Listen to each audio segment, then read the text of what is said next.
place is Switzerland. The time, early spring, 1978. An unusual team of people makes its way to a secret rendezvous. Their goal, a tiny mountain village named Schmidrutti. Head of the team is Lee Elders. Based in Phoenix, Arizona, he runs a company called Intercept that deals in industrial counter-espionage. Britt Elders, his wife and partner in Intercept, specializes in electronics. The third member of the team, also a partner and longtime associate, is Tom Welsh. They were brought here by Wendell Stevens, retired Air Force colonel and for over 20 years one of the world's leading UFO investigators. Their mission? To check out one of the most remarkable UFO cases ever reported. One that has been called alternately too good to be true, the hoax of the century, or the start of a new age for humankind. Steve, how long has this case been going on? Since 1975. How many sightings or experiences has this man had? Well, he's had over 30 that I've heard of so far. What makes the case so special in your mind? Why bring us all the way up here from Arizona? Man, up to now we've been dealing with just the tip of the iceberg. There's a mountain of evidence here. There's other witnesses, there's lots of photographs, there's recorded sounds, there's landing tracks, a lot of things in this case. Bigger than any case I ever saw before. How far are we from Zurich? About 35 miles, 35 kilometers, I think. Man, I've never seen so many switchbacks in my life. This is remote. Stevens leads them over a circuitous route, winding through back roads and stopping often along the way. Why all the precautions? Well, I didn't want to tell you this before, but this man's been shot at. Shot at? Yeah, somebody's trying to kill him. Why? I don't know. There's some people are spooked by this whole thing, and he's being threatened. That's terrible. Thus begins what was to become a 5-year investigation. Before it is over, they will be embroiled in controversy and forced to use every resource at their command. Hi, Mr. Stevens. Hi, Billy. Nice to see you here again. Yeah.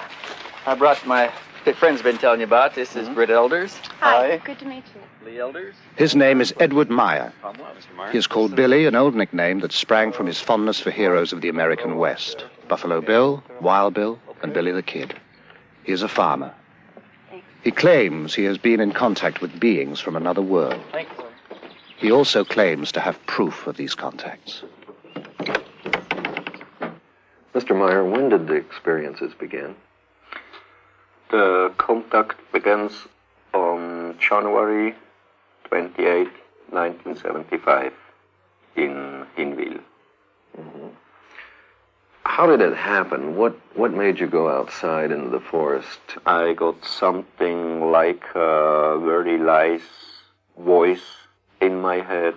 I heard something to leave the house, to go out and to take a photo camera with me. So I left my house, and then when I was far upsides from the village, I heard a singing noise in the sky. And when I was looking up there, I have seen a disc.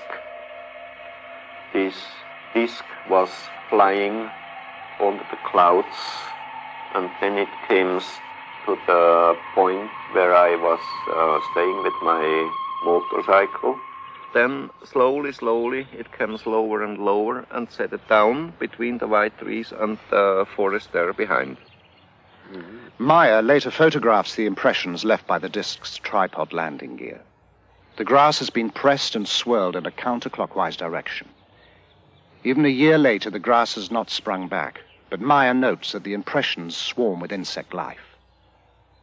Then I have seen a person who came out of the disc. Person came out? Yeah. And when the person came out of the left side of the trees there, I have seen that it is a woman. Mr. Meier, what did they look like? She looks like a human from this earth. Like you, like I, like human beings from this earth. You call us extraterrestrials, and you attribute to us superhuman powers. But we are like you.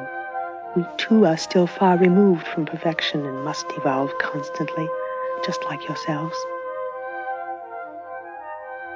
After the first words, we turned and was going to this tree here. You walked over here? Yeah. How tall was she, Billy? It's about 1 meter and 70 centimeter. About like that? Show a little bit. About like my size. Ah. Yeah. Mm-hmm. And then she sits chest here and I here. Sit down. Ah. And you sat here and talked to her? Yeah. Then we was talking here for about 1 hour or 1 hour and a quarter, something like that. Did she give you a name? What did you call her? Yeah, she told me her name is Semyase. Semyase. Yeah. Billy, what kind of feeling did you have sitting here under this tree with a woman who just landed in a spacecraft? I wasn't afraid about these things. I was afraid about the army only, because they have a station somewhere there behind the forest. But I wasn't afraid about the disc. Where do they come from, Mr. Meier? They shall be coming from the star picture of the Pleiades. The Pleiades, a bright star cluster some 500 light-years from Earth. Although the cluster consists of hundreds of stars, 7 stand out clearly to the naked eye. The Greeks call them the nymphs of heaven. We call them the 7 sisters. What was going through your mind? What did you want to talk about? You see, my head was full of questions, but the most of the time she was telling me, and I hadn't many chances to ask her something. Several times we have tried to establish contact with Earth humans, but usually those selected were not willing. They were afraid others would consider them liars, or mad, or would try to destroy them. You see, the first she told me I shall get the most best pictures of UFOs, what's ever happened on Earth. And the second thing, I shall go out to tell the truth to the human on Earth, why they are coming to here, what reason they have, that they are coming to Earth not to harm us, not to make war, not to bring peace, just to bring a teaching. Why are they interested in us, a society thousands of years behind them in technological development? According to Meier, we share common ancestors. Their forefathers were our forefathers. We are, in a sense, family.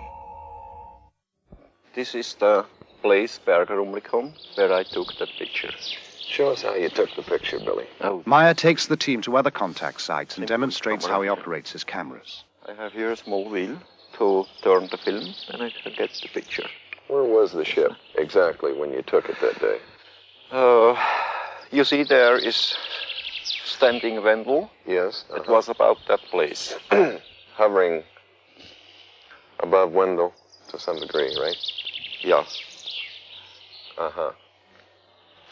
You see, on this way I put on my camera. Yeah. We're taking movies, right? Yeah.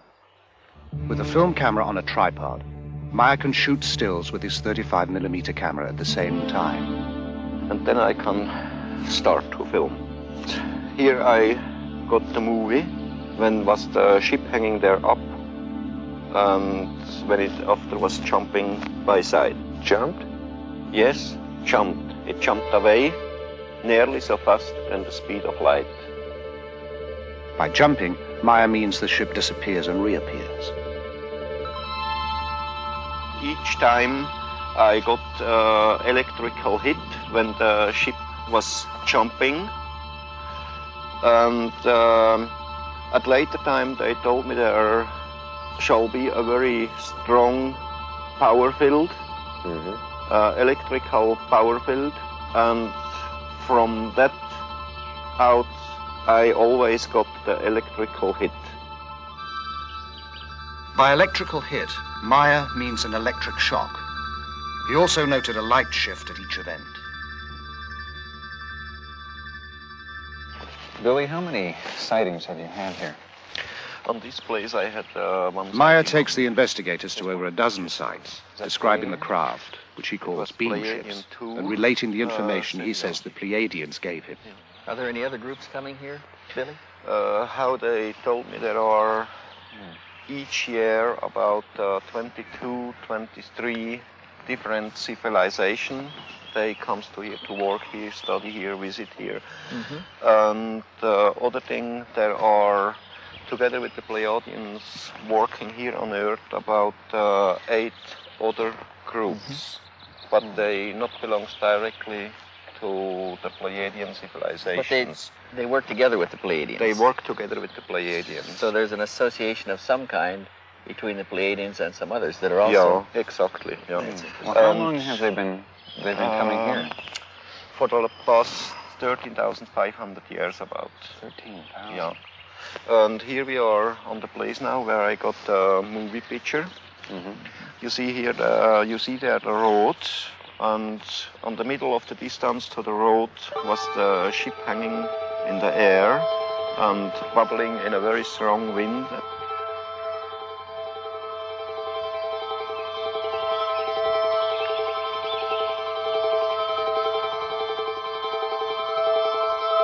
And in the background on the road was driving cars from Teilingen to Rumlikon and from Rumlikon to Teilingen. But if somebody have seen something about the ship out of the cars, I don't know. You didn't hear anything after that? No, no nothing. reports. No. But there are other witnesses to some of the sightings.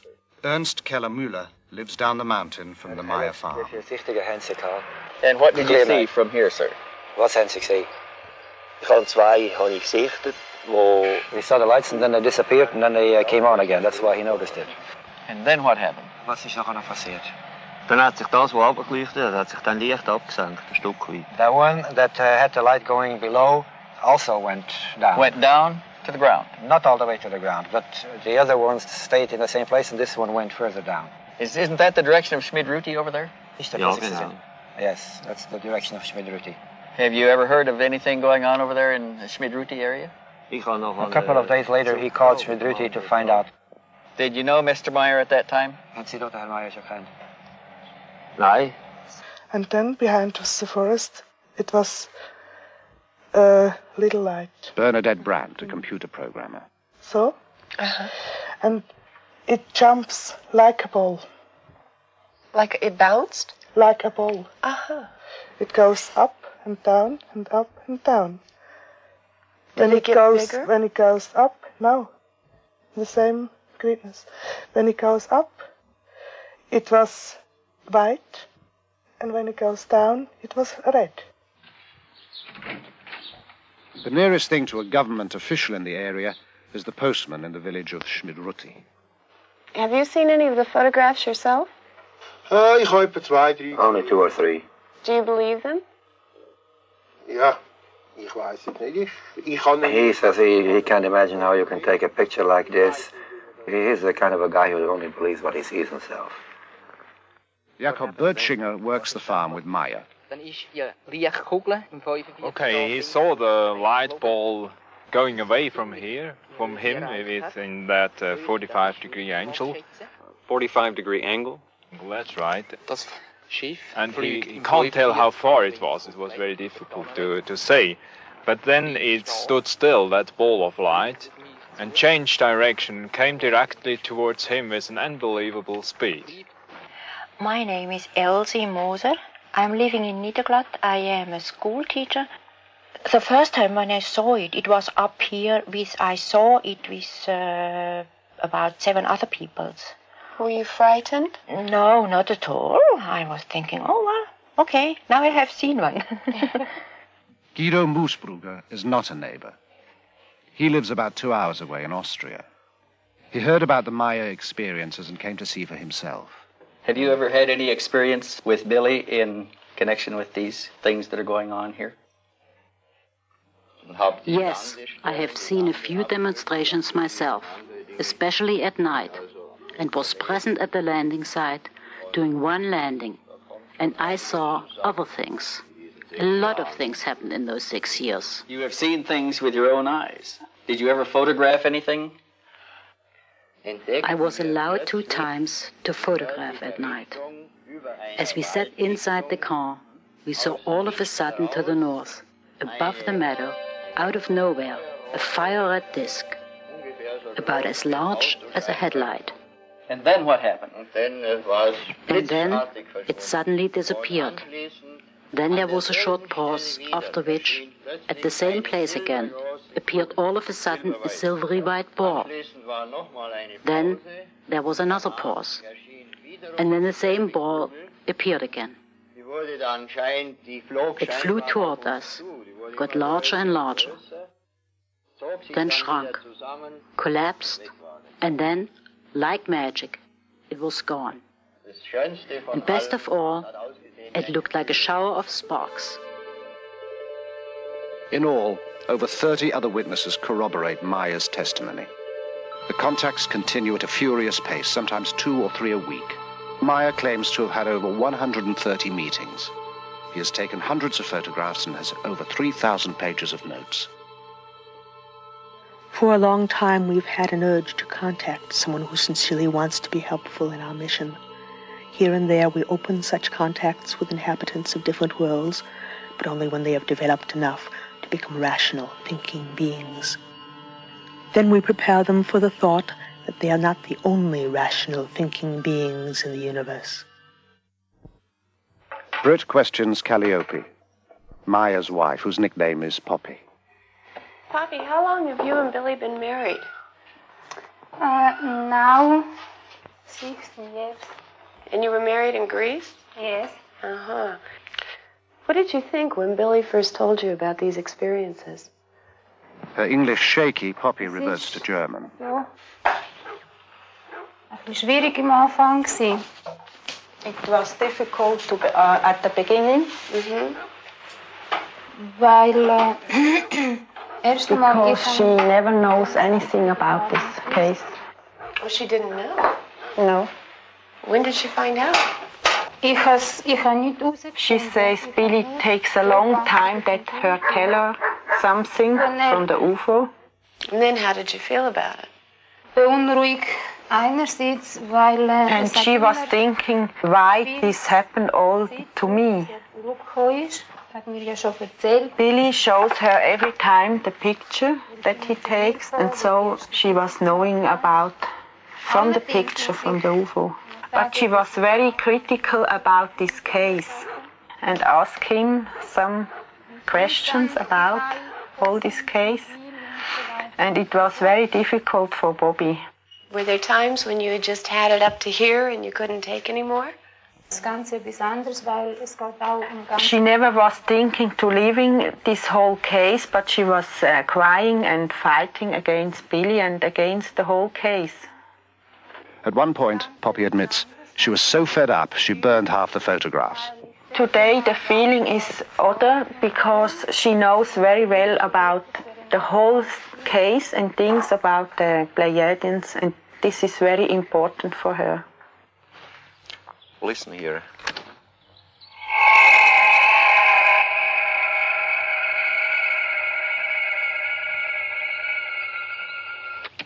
Wow, you recorded that here? My wife recorded this one here, and in the meantime, I've been there down where he's standing Lee with the other recorder. You had another recorder down there? How high was the ship above you? About 60 meters. 60 meters. How far would you estimate it is from here down there today? I think some 300 meters. The sounds bear no resemblance to anything Stevens has heard before. Meier gives him both tapes for analysis. Overwhelmed by the evidence they have gathered, the team meets to plan the next stage of the investigation. We're getting it all. We'll leave tonight? Yeah. Okay, on Meier. I think Meier is a very sincere and honest type person. What do you think, Steve? Has anything changed since you were here? The man seems to be the same, but there's some things changing around him. He's better off. He's got more people around him. More things are happening, but he still is basically sincere. What about the psychological aspects to the man? Do you think it's possible that he's a little schizoid? I mean, it's difficult to tell if what he's saying the Pleiadians are telling him is actually coming from them or coming from him. Well, how do you determine that? Well, we can never prove Too many that other people aspect involved. of the case. Others have seen the same thing. There's a terrific cross-section of people here. You've got a school teacher, you've got a commercial pilot, you've got a businessman, you've got a CPA. They're as good as any average cross-section of society we've got. And they all tested him themselves to their own satisfaction before they ever got this far. Well, I think we ought to go back and throw the book at this one. Everything we can. Top technology, we can get involved. And I think we ought to let the chips fall where we may and just see what we find. We're going to run down and say goodbye to Meier, and we'll tell him goodbye for you. Give him my best. Okay. I'll see you later.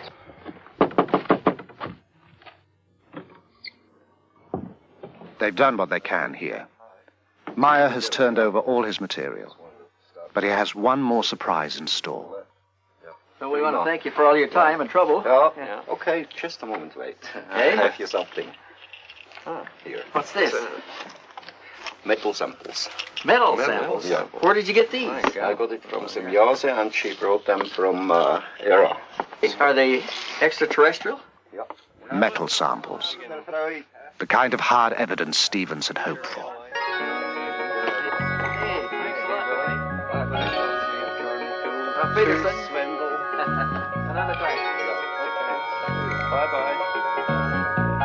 We got the Vogel tape in.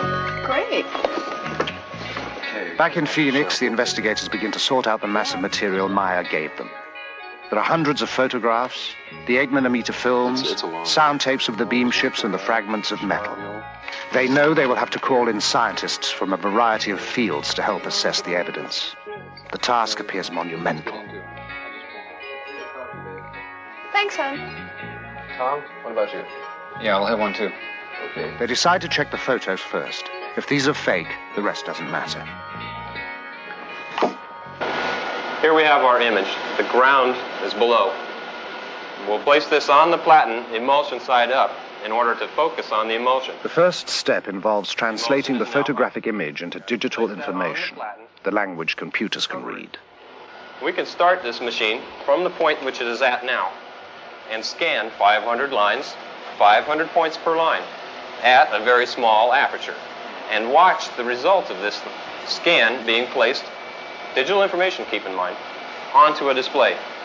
All right, over here on our display, we can observe what the densitometer is doing. This microdensitometer is the same one used to help analyze the photos beamed back from space by the U.S. Pioneer mission. And tell it that we want to go 5 microns between each pixel. It will be digitizing a ½ centimeter square, scanning the first lines. The digital information will be sent on for an analysis that will take weeks to complete. Meanwhile, Welch and the elders decide to learn what they can of the history of UFO experiences. But can you give us some more background on this phenomenon? What is this all about? Well, it's not a new thing, Lee. This thing's been going on for a long time. How many sightings have there been? One of the researchers calculated that there may be as many as 70,000 reports in a year, worldwide. Is there anything these sightings have in common? Okay, there are some common things, commonly reported. First of all, they're always accidental. UFO pictures, up to this point at least, are accidental. They happen once, and they're gone. Is there anywhere that they show up more than other areas? Here's some stuff here that began way back. These are documented cases. Some of these are even classics. Photographs. Here's one from Argentina. But this whole thing is full of them. This one is full of them. That's full of them. All of those are full of such cases. In Stevens' files are over 3,500 photographs of UFOs, some from early in this century. Most were single sightings, some observed by several people at the same time. In Perry, Ohio, the whole town watched a UFO at twilight for 30 minutes. In Brazil, a Navy photographer took a series of photos of a UFO flying over his vessel. Observers at NASA have spotted UFOs at our space launches. Tientsin, China. Woonsocket, Rhode Island, Norway. Corsica, Japan, New Jersey. These are among the sightings that are reported. No one can guess how many go unreported. They're pretty much all over the world. I don't think you could pick out a single place and say that there are more UFO sightings there than any other place. It's a worldwide phenomena, and primitives as well as advanced societies all view them and they see the same things. What's the public's reaction been to all of this? Well, there was a poll made about 3 years ago, I think, where they asked the question, I think the question was, how many people believe that UFOs exist? And this has been a progressive thing. It's been growing. And the last one showed something like 65% of the American population believes that UFOs exist. Why don't they contact our national leaders and land someplace like on the White House lawn? I'm not sure that national leaders haven't been contacted. There is some indication that various world leaders, even church leaders, have been contacted. Mary, do you have that file that we had on spectrographic analysis that we did? Oh, yeah, Tom, it's As right. the investigation continues, results from the testing begin to come in to the Intercept office in Phoenix. Hey, Lee. Hey, Tom, what's up? Just got this back. We sent this photograph over to Neil Davies.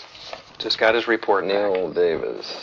Physicist, aerospace industry subcontractor. Right, okay, got it. Examined the photograph with microdensitometer.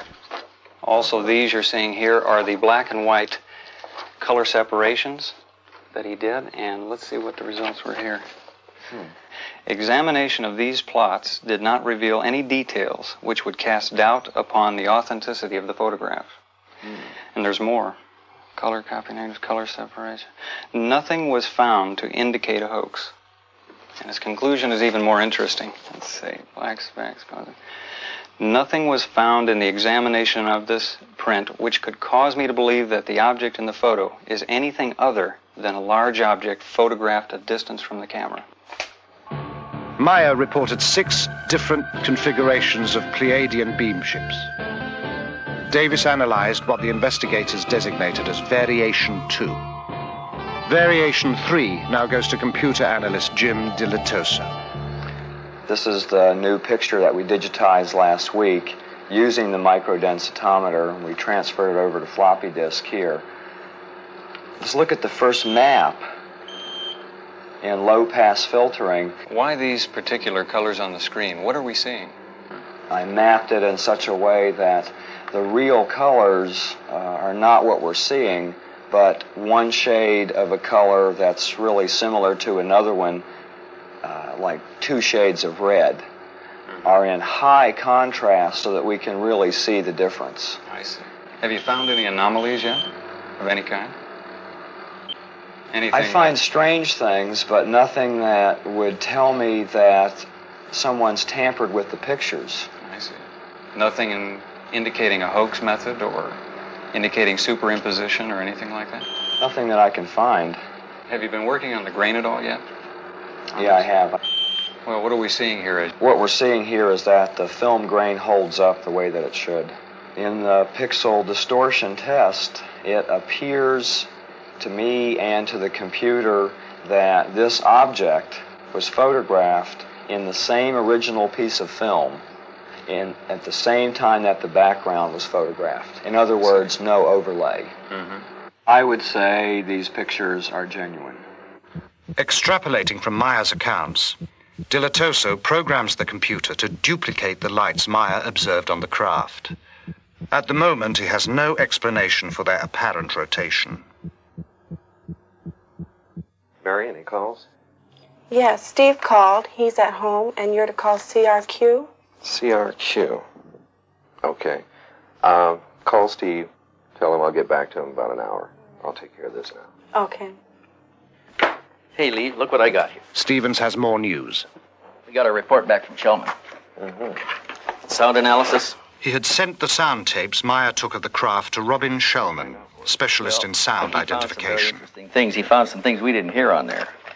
Such as? Well, he picked up, besides the basic sound, he picked up a small dog barking. Of course, we could hear him. He picked up a European police siren. We never heard that. He picked up a crow cawing. Wait a minute. How in the hell does he pick all this stuff up? How does he determine the sound? They've got a sound bank back there that they match sounds in. They can identify known sounds. Okay, on this sound bank of his, anything there to match it? Do we have? He said he can't match the basic sound. He can match all of the other sounds on the tape, but he can't match the sound of the object itself, the emitted sound. Now look at this. He's concluded up to this point that the machine must have been built for a specialized application. Recognizing the sounds from such a machine may be difficult. Also, later, Shellman will theorize from the sounds what those specialized applications might be. About 4 hertz. Picked an area here that... Next, Stevens takes the metal fragments to be examined under the electronic spectrometer to determine their components. Typical-looking area in the sample.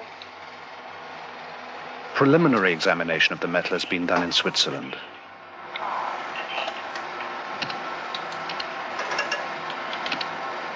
And we've got these little marker bars here that we can line up on each peak as they come up. This one indicates we have silver there. Over here, let's see. We got some copper, small amount of copper. It looks like about all that's in here at the moment. The big band here is silver, though. The big one is silver. Later analysis of other fragments also reveals small amounts of thulium, a rare earth element that is difficult and costly to extract here. This is one of the... Because of the unusual nature of the findings, the fragments are given to chemist Marcel Vogel, an expert in crystalline structures and inventor of many substances used in computer components. The first specimen I looked at is a metal specimen, which I classified as F1. This is the appearance that it looked at, rather golden colored on one side, silvery colored here. We find that, in truth, it is silver and a small amount of copper. We look at it here, this same area here, under polarized light. What is unusual of this small specimen is both highly crystalline nature, and suddenly we come to a metal section as we see here, and it showed a combination of metals that I've not encountered in any normal bit of metallurgy, both crystalline deposits and metal. Now, we, with any technology that I know of, could not achieve this on this Earth's plane. I could not explain the type of material that I have and its discreteness by any known combination of materials. I could not put it together myself as a scientist. It's also a challenge because I showed it to one of my friends who was a metallurgist, and he shook his head. He said, I don't see how it can be put together. And we find that in this area there is evidence of machining, that there are striations which look like the sample has been worked mechanically. It doesn't look like anything that we've made here. At this moment, I would feel very much inclined to accept what was given to me as being true. Always security conscious, the investigators hold key discussions outdoors to prevent eavesdropping.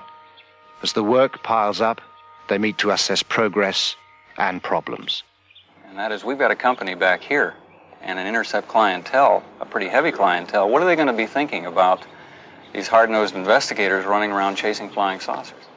Tom, it's an investigation, and it's a good investigation. No matter whether you're doing a murder one investigation or industrial espionage, you still have the basic criteria that you follow, investigative procedures. And I think if we maintain those type of procedures, I think we can control this situation. There's one thing that we haven't thought about. Eventually, somebody is going to come to us and say, have you ever tested these people? Have you ever tried to find out if they're lying? Have you used psychological stress evaluation? Have you used lie detection? Yeah. Will Billy go for that? Oh, sure. I think Billy will go for it. He's been open with us all the way through. I don't think he'll stop at this point. Well, Steve, we've got another problem. We've put a lot of time and effort into this case already. We don't know when it's going to terminate. Well, I want you along. I want to do a real investigation on this, and I want real investigators. Well, what do you guys think? I think we should go for it. Okay, let's hope he's for real. Look, physicists say they're all hoaxes. I've been at this for 20 years. If this is a hoax, there are no real cases. The decision made, the team presses on. Computer analyst Jim Delatoso has some new findings to show Welsh. Let's go back and look at this picture again and get some information about the edges. I've discovered this interesting program for measuring the edges of things and comparing it to all the other edges in the pictures. Based on the relationship of those edges? The width of the edges and the properties in the edges. So we're stretching the data in the edges so we can count how many pixels wide it is. And it's very interesting what happens when you stretch them out, because it becomes very clear. Pixels, these little squares, like building blocks, and pretty easy to count. 6, 7. So this one ranges from 5 to 7 pixels wide, this edge. So we have our range here is from 6 to 8. Now what this tells us in looking at all of the edges on the object is, first of all, that it's not a flat piece of plywood hung in the air, or it's not a paste up that was done. It actually has shape to it. And in this case, a very wide range, which has to do with focus. Some of the object is more in focus than other parts of the object, which tells me right off at that point that we're dealing with something of size to it. With all the data they have amassed, the investigators have also come up with a lot of new questions. While they debate the necessity for another trip to Switzerland, a sudden crisis jolts them into a decision. There has been a phone call from Meier. Halfway between Phoenix, where the Intercept offices are located, and Tucson, where Stevens lives, a spire of rock rises out of the desert floor. Part of the rim of a long-extinct volcano, Picacho Peak is noted locally as the site where the last battle of the Civil War was fought. It is here that Lee Elders and Stevens meet when necessary, again, far from curious ears. This time, Elders brings a disturbing message, one that will add a new urgency to their work. Hey, Lee, what's up? Hey, Steve, how are you? Good. What's going on? Oh, God, we've got some problems. Problems? Yeah, I just talked to Billy today, and someone tried to kidnap his daughter. What? Nina? Nina, right. God. Billy got there in time. It was two men. They were in a car. They used a knife. They tried to force her into the car. What about Nina? Is she all right? She's fine. No problems. He fired at one of them, and they escaped. No, they haven't identified any of them yet. The police are working on it, as I understand it. This happens to people. We've had it happen before. Other cases. We're going to set up some security measures over there. Get a trail on these people. I agree. We got to do something to take the energy out of this. Yeah, we do. We're going to go back. You want to go? When can we go? Very soon.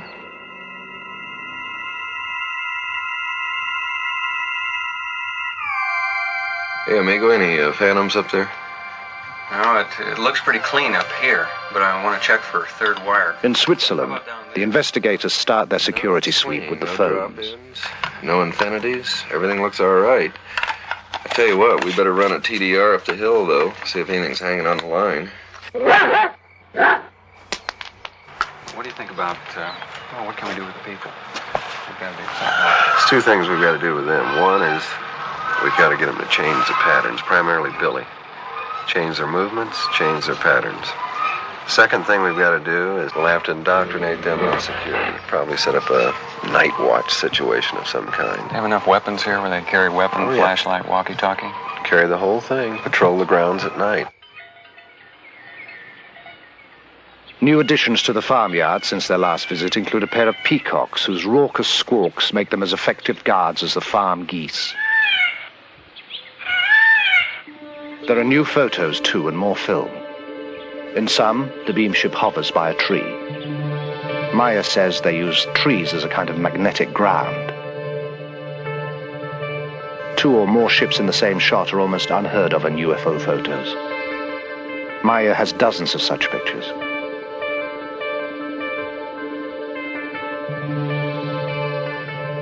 Ships below a horizon line, such as a hill, are even rarer. In this photo, a Variation 2 ship controls a smaller unmanned drone ship, designated as Variation 5. In one demonstration, a Variation 3 ship exhibits a behavior Stevens has seen before. We have often reported a nipping flight. We also have a wobbling flight, where it wobbles around a vertical axis.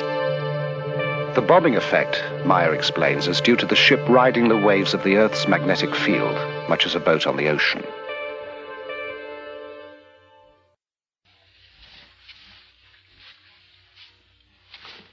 When Meier is about to have a contact, he receives a cooling sensation on his forehead. The communication is telepathic. He prepares carefully. He is usually taken aboard the beam ships, but is unable to describe their interiors very well. There are no words, he says. Apparently, they are totally unfamiliar. The gun is a precaution, due to the threats on his life.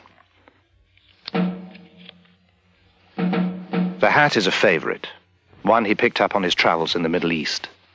The tattoo he received during a brief stint as a sailor. He dresses well because he can be gone for hours and the weather in these mountains changes constantly. The walkie-talkie is a necessity because he is often left far from where he parked the bike and must call to be picked up.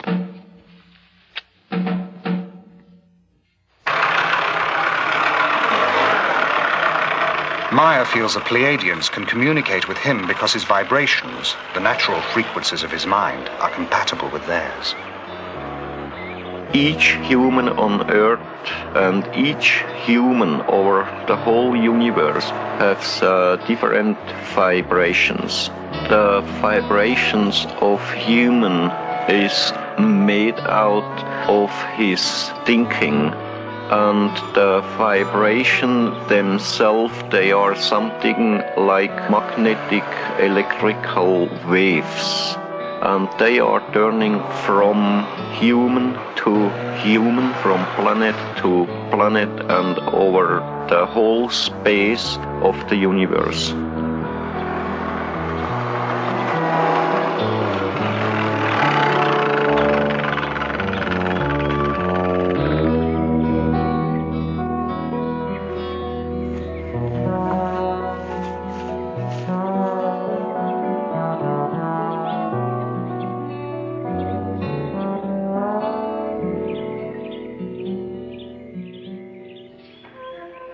When entering your terrestrial state, we must make an adjustment in our vibrational patterns. It is similar to your adjusting the fine-tuning on your communications devices. In our case, it allows for the clear perception necessary for an exchange to take place. You see, this around this area where I took several rolls of films. Mm-hmm. And this picture here, I took over there. Uh-huh. What size is that ship, Billy? They told me it's 7 meters. One of the most frequent spots for the contacts is Obersadeleg, a wide valley just 10 minutes from the farm at Schmidruti. Here, Meier took one of his most spectacular series of photographs. Between both roads. And you can see here these lighted trees here. Mm-hmm. That's there up. And here on the left side, this hill. What's happened there behind? Yeah. And the trees here down, it's that one there. Yeah. Okay, then is this, where did this come in here? This picture I took there, if you go left side a little bit, here, if you go down, like this way here. The beam ship stayed in the area for almost 20 minutes, flying slowly, often skimming the treetops, sometimes just hovering in place. And the ship was a little behind them when I took this picture. And just now the trees are growing up in the last months. They are about 1.5 or 2 meters higher than at that time when I took this picture. Then where did it move? It left that place to the left side. Something like this. And then it was moving over there. You see here the small tree, where it's happened there. This one, that's that there. Did it come across in front of the trees like this? Yes, yes. And you can see there behind, left side of this one, these three, the higher one there. Yeah. And after this picture, I got the other one to that position there. Further over? Yeah. Wait a minute, I think we got another one in here now. Yeah. One in between but there, right? I had to go back a little bit, there down, and from there I took the picture. That's the tree there down, what you can see. The investigators are impressed by the vastness of the valley, the steep drops and the obvious difficulty of hanging models from anywhere to fake the pictures. The stunning clarity of the pictures and the accessibility of the site gives the investigators the chance to put the photos through another test. Billy, we're using this to measure distance. It's the latest in infrared measuring devices. It's actually a small computer. It's made by Wild Heerbrugg here in Switzerland. And what we're trying to do here, Lee is up there with the reflector. And what this will do is send infrared light out and reflect out of that reflector back here. And this will rapidly tell us the distance and will also tell us how much higher or lower he is. That's about where you're standing, right there.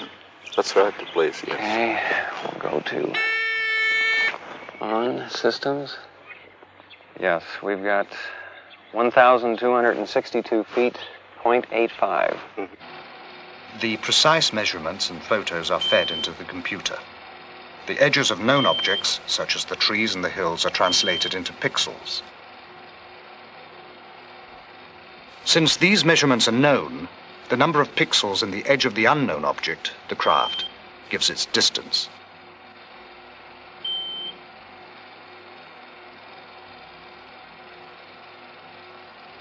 The beam ship is determined to be just where Meier said it was. Simple triangulation then gives its size, 7 meters, or about 21 feet in diameter. Billy, how many sightings? By now, the investigators have made over a dozen trips to Switzerland. The case takes up more and more of their time and taxes their ingenuity. Each test leads to another, and every result is double and triple checked.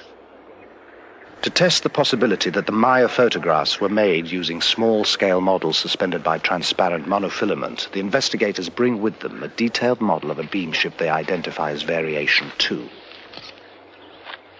While Welsh flies the model on a hilltop above the farmhouse, Meier and Stevens snap several rolls of film. The camera Meier is using is the same one with which he took all the other pictures. The results are impressive. To the naked eye, some of the photos appear genuine. Those photographs, they're interesting. They look pretty good. Pretty good. I saw one difference in them, and that was that those models look white. They don't reflect that silver gleam like the pictures that Billy had. You want to look at the focus in them. Hey, hi guys. What's Hey, Tom, what are you hi. talking about? The pictures. Oh, yeah. Some of them looked pretty bad, but some of them look pretty good. I think we ought to test them. Pictures of the model are not all that good. In the pictures where he focused on the model, the horizon is out of focus. Where he focused on the horizon, the model is out. Well, not all of them, Steve. I mean, some of these photographs come out very, very good. We should put them in there for comparative testing under computer analysis. We've got to have that comparison. Frankly, this could be a scam. So when we look at models, there's a variety of things that are different than when we look at photographs of these objects. Load in some colors first. That object right there is solid. It's one solid color. There's very little contour in it compared to other objects that are in the photograph, like the trees and things that we have color mapped in the background to be high contrast colors. And I've blown them up so we can look at the edges as pixels. So we're going from the brown object to the horizon. It takes 2 pixels. I mean, you can count it with your finger. You don't even need a computer. Why is that important? What does it mean? There's no contour to the object. Remember when we looked at the other photographs that were taken by Meier, the width of the edges ranged from 4 to 9. Point of the story. This is a small model. It's easy to tell small models. We tested that fighter sequence, and that came out pretty good. We didn't find any strings in there. And when we got through blowing it up in the computer, we had the outline of the Mirage fighter, everything.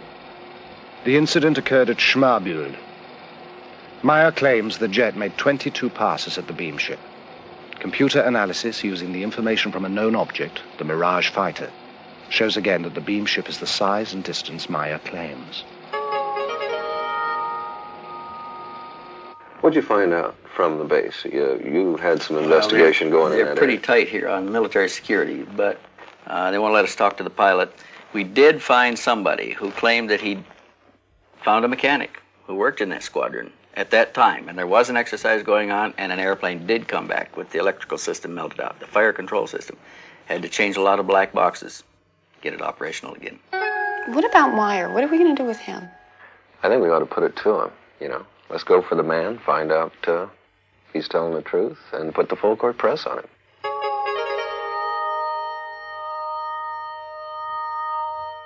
How do they contact you, Billy? How do you know to go out and meet him?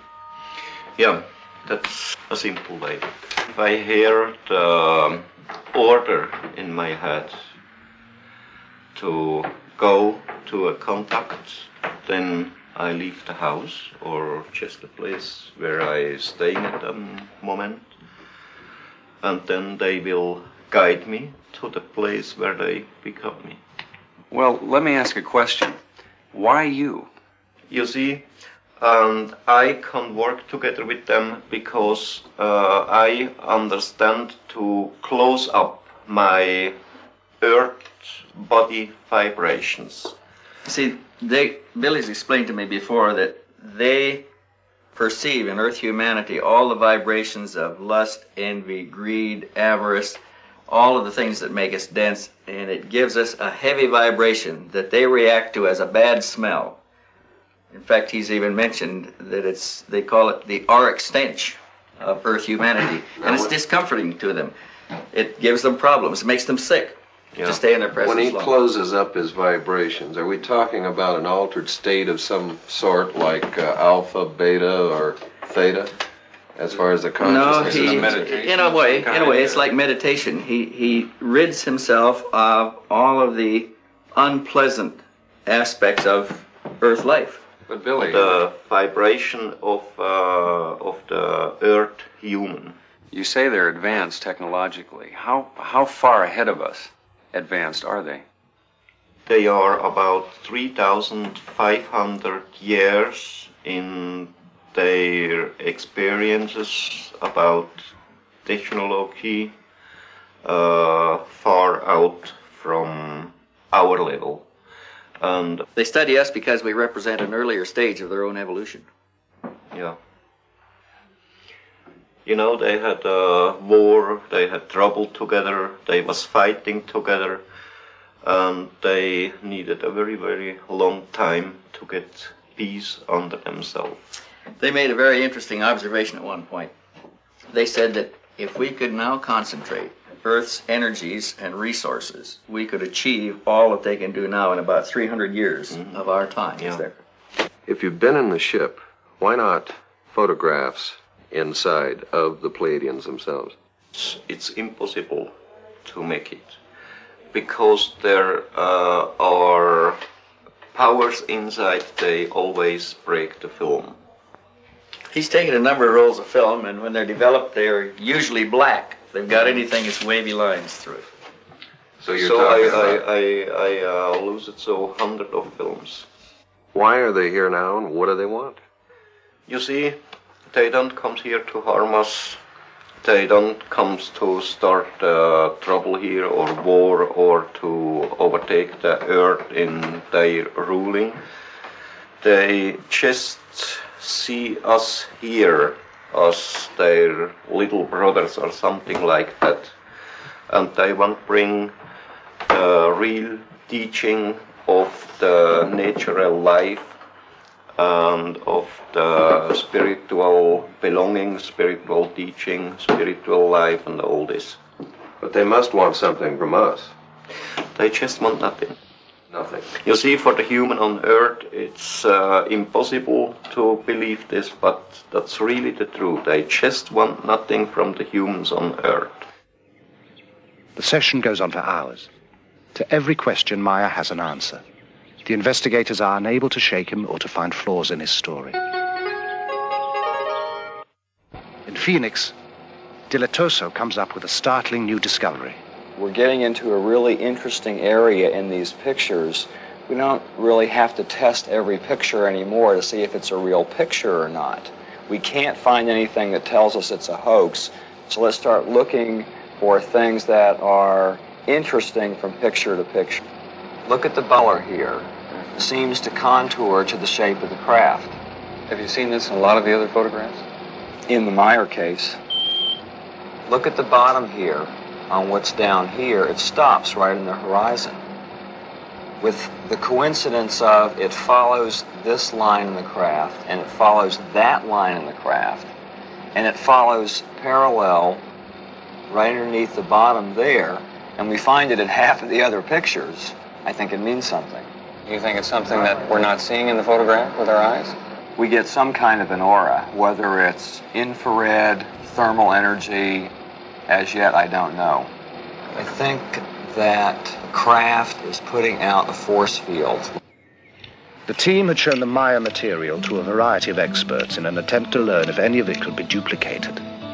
They estimated it would require expertise in at least a dozen different fields, including metallurgy, astronomy, ancient history, and psychology. The panel concluded it would take over 10,000 man-hours and cost in excess of $1 million to duplicate the evidence Meier has. At that, the computer could still spot any fabrication. When we bought this center here, it was a picture like at the World War II end. And when we bought it, nobody of us had any money. We was working practically day and night for several years, many times 22, 23 hours a day. And so we built up everything here up on the land, and so it grows slowly, but it's all real, our handwork.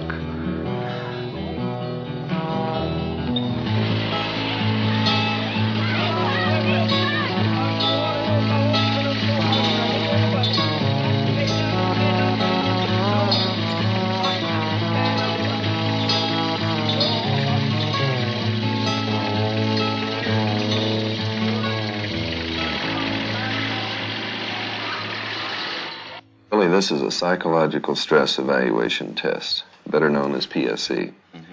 What we're going to do is ask you some questions. You will answer yes or no. We will tape these questions. The tape will go back to the United States. At that time, we'll test it through a computer to measure your micro tremors in your voice. It's like a lie detector test. Yeah. Would you agree to doing this? Go on, start it. Okay, first question. Is your name Edward Meier? Yes. Could you speak a little louder, please? Yes. Are you wearing a shirt? Yes. Do you live in Switzerland? Yes. Have you taken photographs of Palladian spacecraft? Yes. Do you ride your moped? Yes.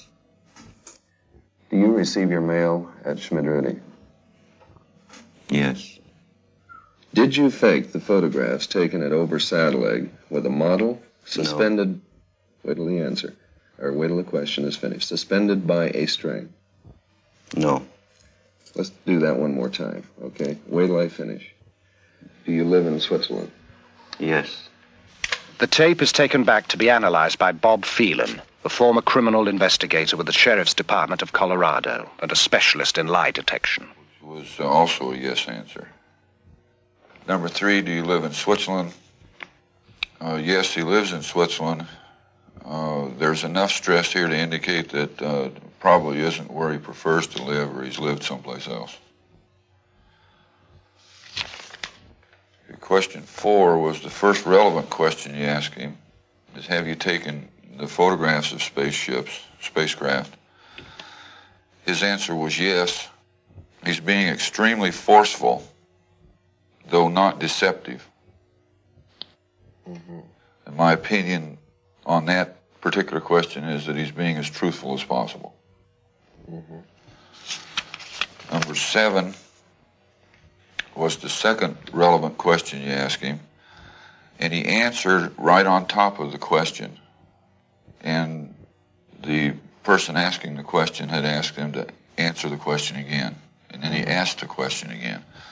The stress levels between the two diminished the second time that the question was asked, which is not indicative of deception, because stress builds in a deceptive pattern. It doesn't diminish. Mm-hmm. If it was a deceptive answer, the stress would then increase, not decrease. Mm-hmm. Now, something was extremely interesting to me was the 8th question you asked him on, do you drink coffee? And for some reason, he's more stressful on the statement about coffee than he is about the picture of the spacecraft. Yeah, that makes sense. Because about 3 days before we tested Meier, he promised his wife he'd stop drinking coffee, but we noticed he'd been sneaking a few occasionally. Okay, that could probably be the account for it then. Phelan reviews the tape several times. He can find no evidence of deception in the statements about Meier's experiences. Much of Meier's film has been lost or stolen, but the remaining sequences are, as promised, the most astonishing ever released. In one demonstration, the beam ship flies around a tree, which can be seen to sway in the backwash.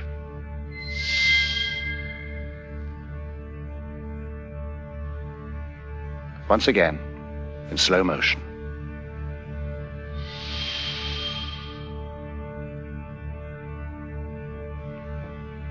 Even slower.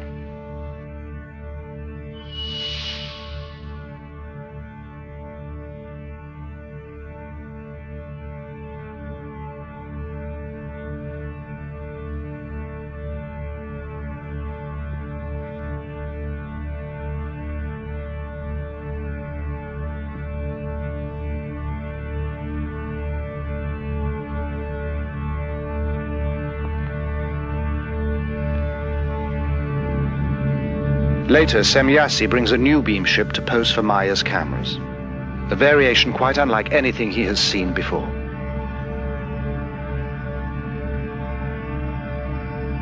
She explains, as best he can understand it, the function of the spheres for propulsion of the craft in interstellar travel.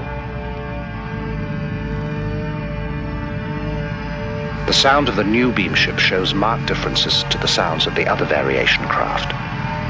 Meier tapes these as well.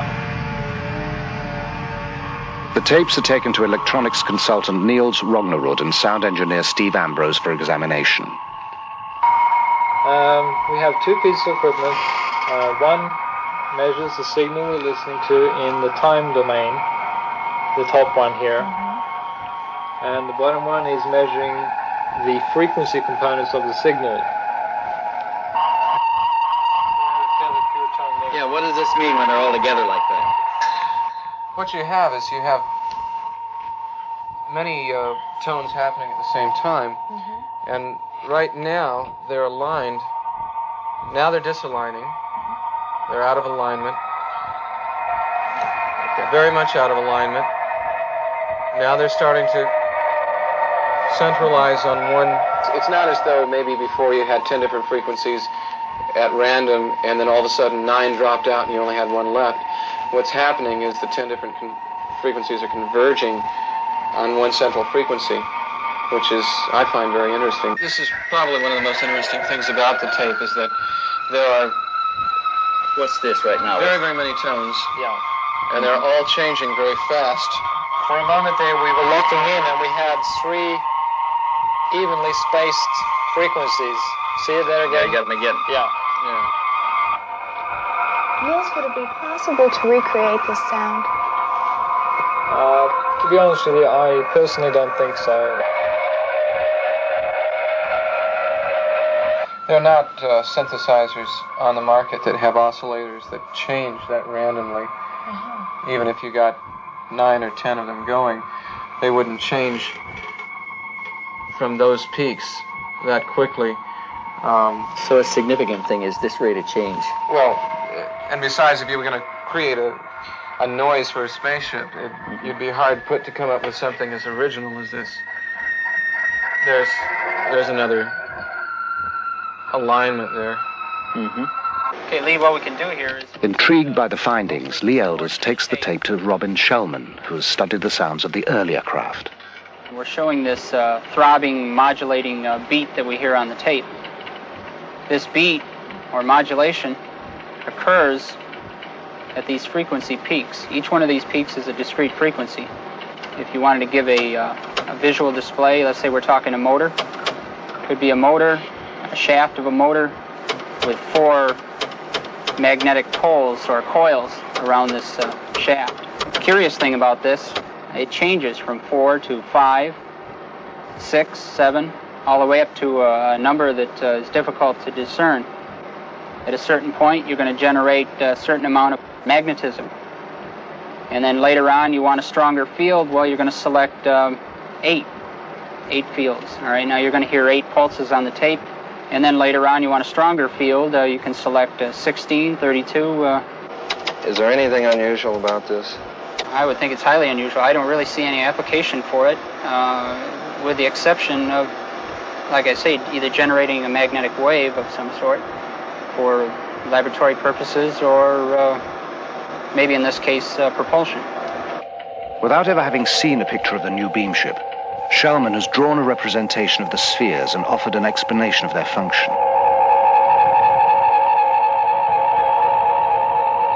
The tapes hold still another surprise. And also, another interesting point to note here is we have there seems to be a steady pattern all throughout all of this random signal. It seems to be level change very steadily in around 5 to 10 cycles per second, which happens to be in the area of the natural magnetic resonance of Earth, also called the Schumann resonance. Is that significant in any way? It could be. It's just interesting to note the correlation there. The peculiar correlation is something strange. I mean, why would the correlation be there? Yeah. You can see it on the oscilloscope. Meier says the beam ships can ride the magnetic field of the Earth. Rognerud's findings seem to bear this out. Going back to computer models of previous beam ships, simulation of the revolving lights reveals a kind of pulsing that matches the varying frequencies. Analyst Jim Dilatoso is convinced that the sound and light frequencies are related.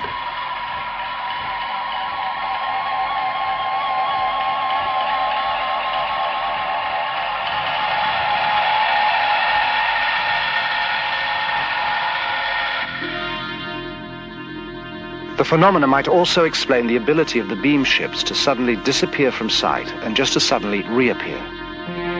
In this 8mm film, the beam ship at the top of the frame disappears and appears again almost simultaneously, just above the slope of the hill. When the film is examined, the beam ship disappears and appears in the same frame, which means that less than 1/18 of a second has elapsed.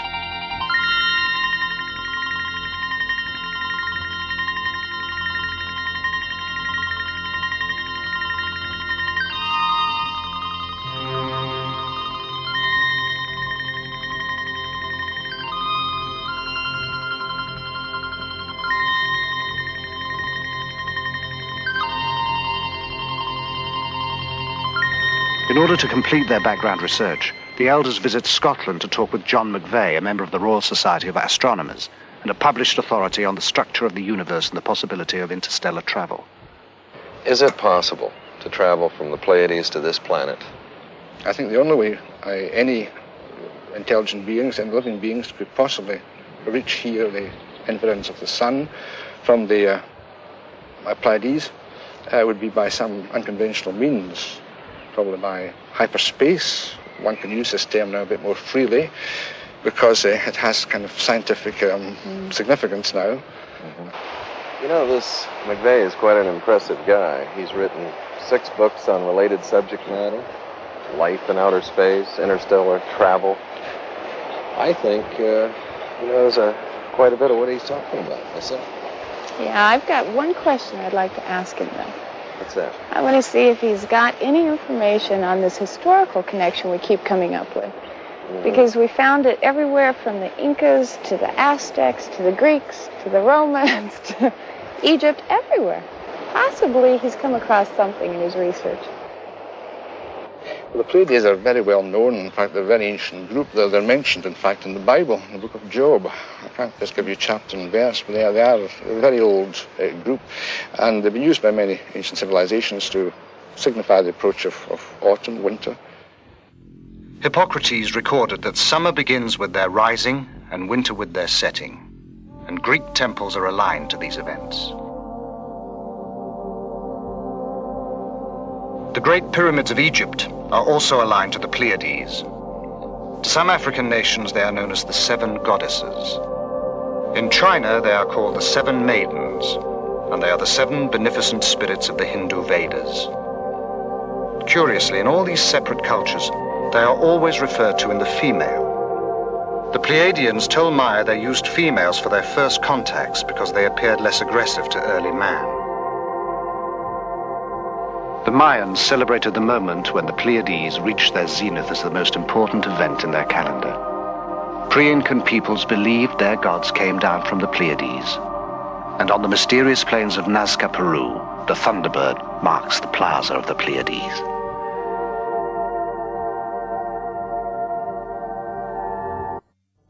In other cultures, the cluster is regarded as the place of God's house, the center of heaven.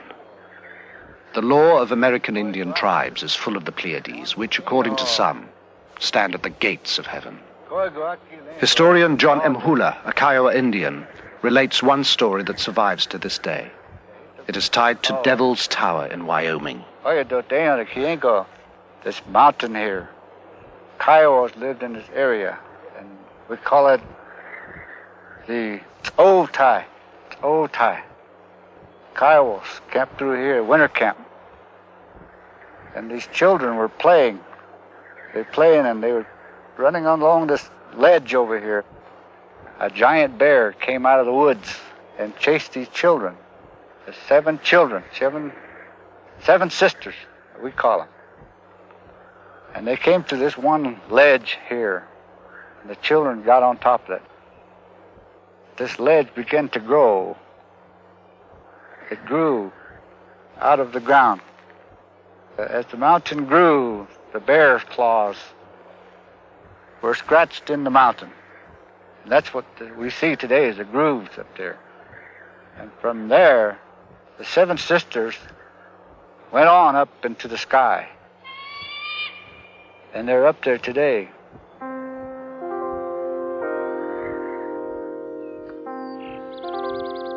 The Pleiadians today, they wasn't created and born on the Pleiadian planets. They came out of the planets of the system Lyra and Vega. But they was not created there because their forebears came from some other planets and other galaxy somewhere into space. Those space travelers who were the ancestors of Earth races came from star systems differing from yours in many respects. When these ancestors came to your planet too, there were already humans developing here. Since in the universe there exist many different colored peoples, races developed here that were able to adapt to the conditions in different parts of Earth. We can see also we not are the baddest races in the universe. How many sects go to tell and to say that the most bad thing what's happened over all the universe shall be the human being on Earth. It isn't true. There is trouble here and there is trouble somewhere else into the space on other planets too.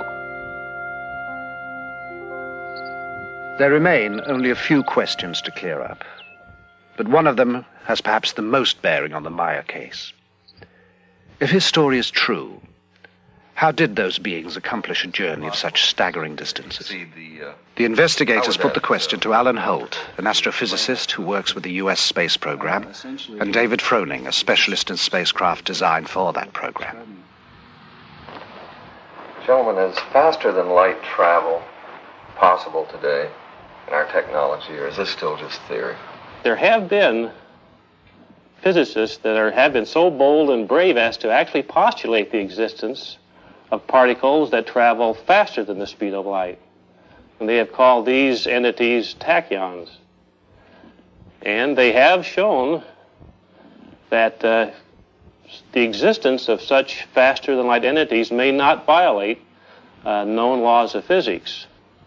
I've worked on a kind of a field theory approach, which is basically an extension. I like to view it as an extension of Einstein's last work on a unified field theory. I really think that everything is pointing to a breakthrough that will make possible faster than light travel. Now, not all physicists will agree with that. How would it work? So I've represented here hyperspace currents by these blue and red lines. Down in here would be space and time. So space and time is what we're aware of and what we deal with in everyday life. But there could exist a higher dimensional space, a hyperspace, that we can interact with by certain configurations of electromagnetic energy patterns. So the concept here would be you start out with a certain pattern. Generally, you're tied in with the Earth's gravitational field and its hyperspace currents, but there's a low connection with perhaps a distant star. As you change the pattern, the connection with the Earth's gravitational field and its hyperspace currents decreases, and the connection with the distant star's pattern increases. And so, in effect, you're being pushed away from the Earth's gravitational field and pulled in to a gravitational field of a distant star. I had some artists do some work here showing a spacecraft leaving our solar system and going out of space and time. This red line represents the division between space and time and hyperspace. And the spacecraft, based on the propulsion concept I proposed, would use a field resonance effect to effectively jump into hyperspace, disappearing from space and time in our solar system, and then reappearing at a distant star. Mr. Froning, you showed me a diagram that you had worked up that's very similar to this, that describes a hyperspace leap in some fashion also. It's remarkable how similar they are. What I've tried to symbolize by this diagram is, first of all, the familiar space-time plane of existence shown here in blue of our physical world. At the journey's start, some distance is traveled and some time taken getting out of the solar system is shown by the curved line at the left. Then a hyperspace jump covers most of the distance with almost no lapse of time. Some time is taken again decelerating to the target, the curved line on the right. So this line here is very similar to the red line Alan has on his chart. That's right. Mm-hmm. That's right. This line he shows here is almost the same as the jump I show here. Yeah. What shape would such ships have to be to make such a trip? I initially came up with this design, with a central circular symmetrical shape. This top figure shows a field resonance system in its space-time jump mode, where it initially rises up to a certain point, and as it rises up, as the pattern gets closer to the resonance point, the colors can change, showing the higher energy flow. And you do get an effect in this concept that is very similar to what is observed in some UFO sightings. Okay. Dave, concerning the Pleiades, they're about 500 light years away from our planet. What would you estimate the time in this form of travel? We're talking about on the order of eight-hour transit times between the Earth and the system such as the Pleiades star cluster. Mm-hmm.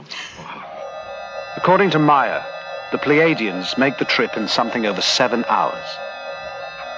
Meier also says that the Pleiadian beam ship's use of the magnetic field of the Earth is something our scientists are close to being able to accomplish as well.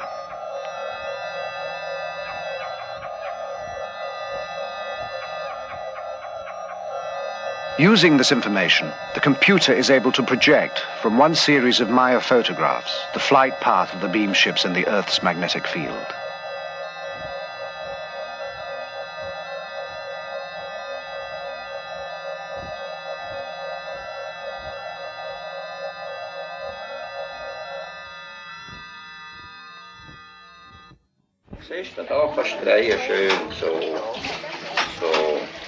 While the contacts continue, life on the farm proceeds at an even more hectic pace.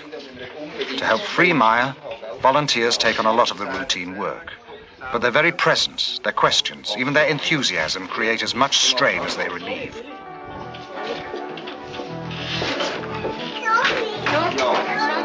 The last 20 or 30 years there was many people who have seen UFOs. There are many people around the world who likes sensation only. Other one who are doing hoax to get money, maybe to get a name. But there are really many contacts and many people who have seen UFOs.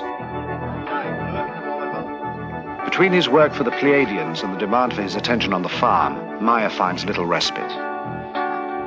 For moments of precious solitude, he retreats to the land he knows. Above everything stands one force alone. We call it the creation.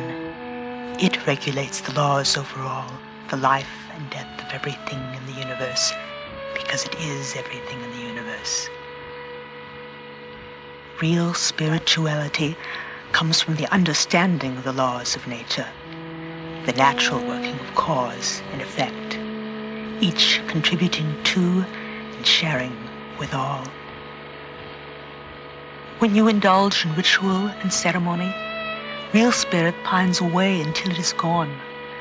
A spiritually developed being acknowledges creation in all things, from the largest to the smallest.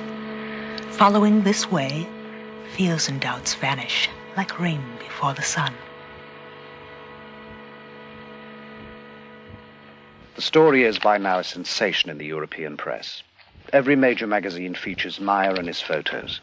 Television coverage from as far away as Japan spreads the message to a public hungry for even more information. The quiet farm is suddenly a mecca, inundated with visitors eager to meet Meier, see the photos, hear his experiences firsthand. Agapula, ta mig exo. Åter mig in exo, mi laj mig upp this.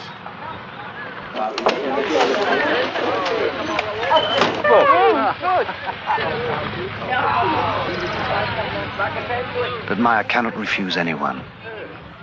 It is the promise he made to Semjase.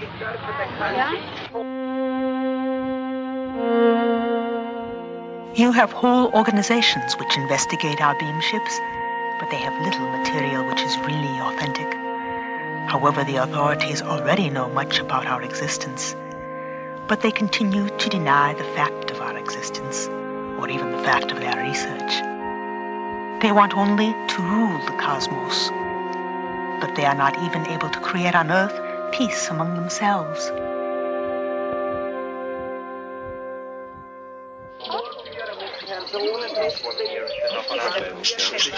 Many of those who come seek answers, assurance, even the promise that someone or something will save us. If we want peace and knowledge and love and everything here on Earth, we have to change everything by ourselves as human beings from this Earth.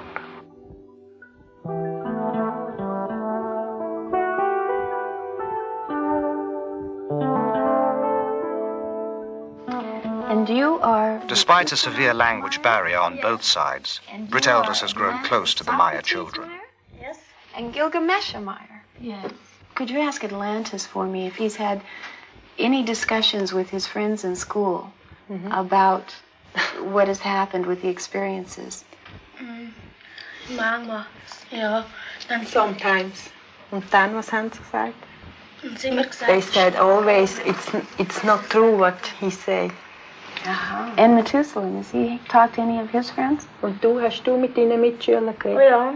Und was haben sie gesagt? Sie haben immer gesagt, UFO Meier. He said they make jokes with him and said to him, UFO Meier like this.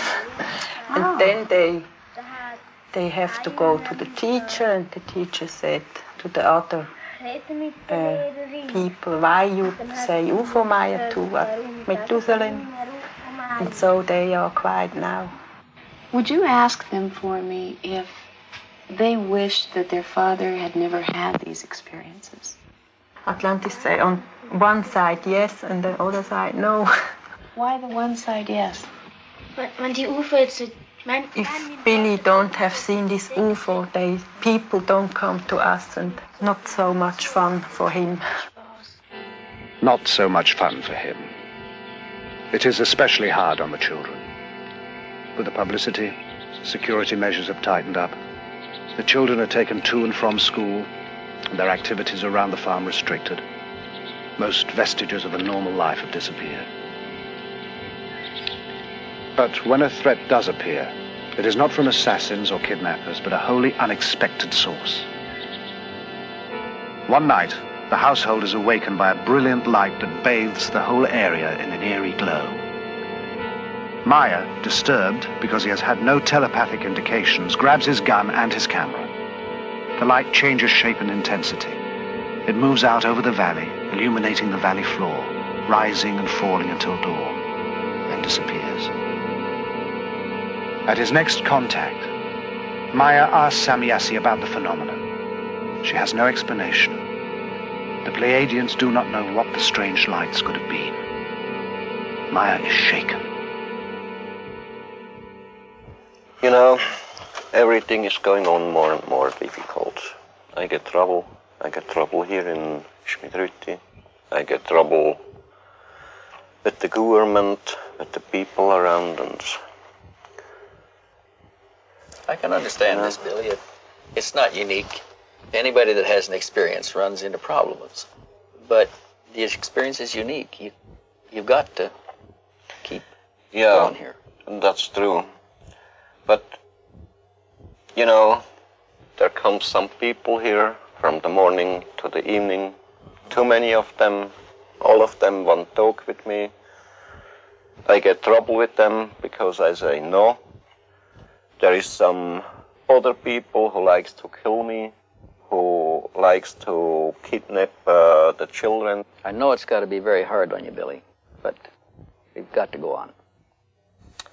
Yeah, that's to say very easy for you, now, but not for me. I put a lot of time in this. We've taken your pictures back, we've tested them, we've tested the metal, we've tested the sounds. They all test good. You've got the best evidence that we have in any case, and I've been at this for 20 years. Yeah. And we can't stop. And what you find out, all of it? Is it now true, or is it... Well, we're finding evidence that tends to support the case. It looks like it's really happening. Now, you have your own truth, and you know what's happening, but we've got to demonstrate this to ourselves and to the rest of the people. Please give it some serious thought. I need you.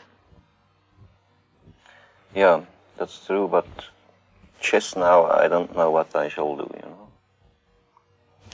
I'm down, my nerves are playing crazy. My mind slowly is turning over. I have to think over about it. Please give it some serious thought, Billy. We can't stop now. We don't have any other way to go. I think the world needs to know. I think you feel that the world needs to know, but you just don't want to be the one. Somebody has to be. I know, but I have to think over about it. I don't know. Just now, I don't know. Grüezi. Grüezi. Danke. At the bottom of despair, an incident occurs that will reaffirm Meier's faith and give him the inspiration to go on. Stevens forwards a letter he received from a woman who had been seeing her daughter off at the Zurich airport. She shot several pictures, the usual departure shots, ending with a shot of the plane taking off. When it was developed, an object she had not noticed in the viewfinder of the camera had been captured on film. From the configuration, Meier recognizes it as one of the Pleiadian beam ships. Now he knows he is neither insane nor alone. For myself, I don't worry. I know the people over all the world calls me sometimes foolish, but too there is some other people who is thinking a little bit, there is other people who is thinking much, and then I don't worry if some of them calls me foolish or mad. Then I think it's very necessary to fulfill my mission, and I don't care about my health, I don't care about my life. If I have to lose my health or my life in fulfilling of my mission, then I have it to do.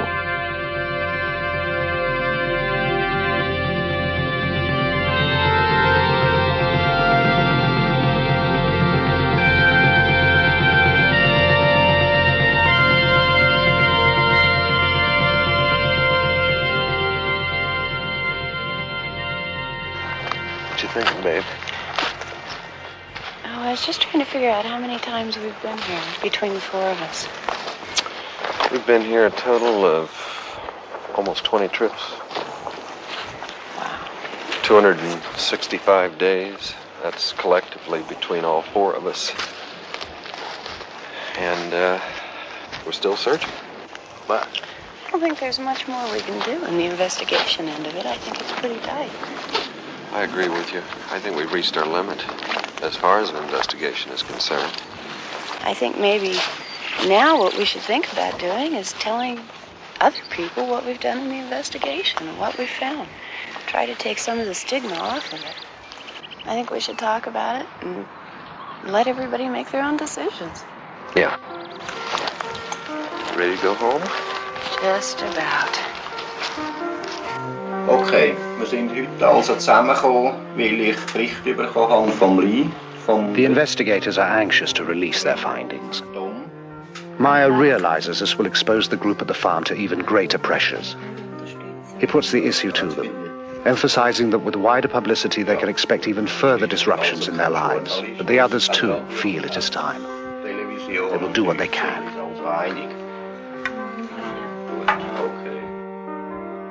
Why here? Why in this tiny, quiet, ordered country known till now for clocks and cheese? A banking center, aggressively neutral, a winter and summer resort. Nothing about Switzerland seems to indicate the choice. Except Meier is here. Pleiadians told me if I like, I can go with them to the Pleiadi, to stay there, to spend my life there. But the Earth, it's a very lovely and nice planet, and the humans here on Earth, they are not better and not better than on another planet. My hopes and my dreams, they are very simple. To bring love and peace and the fulfilling of all the natural and creation laws over all the world. Thank you for all your help and cooperation. Don't mention about all that. Thanks for working with us. Everything. If we've given you a bad time, we apologize, but that's strictly been for the sake of the investigation, okay? I hope we'll go on to work everything. We're going to look into it good. Yeah. We'll let you know. Well, we'll see you later. Bye bye, Britt. Good journey. Bye bye, Tom. See you Good again. flight. So Cheers. Billy. Mental. Yeah. Bye bye. Kelly, it's been a pleasure. Bye bye, Lee. Yeah. Lee, just a moment. They still comes. They are working here together with us. They don't leave so early. They will stay here for the next couple of years. So they are among us now, watching, perhaps waiting for us to join them.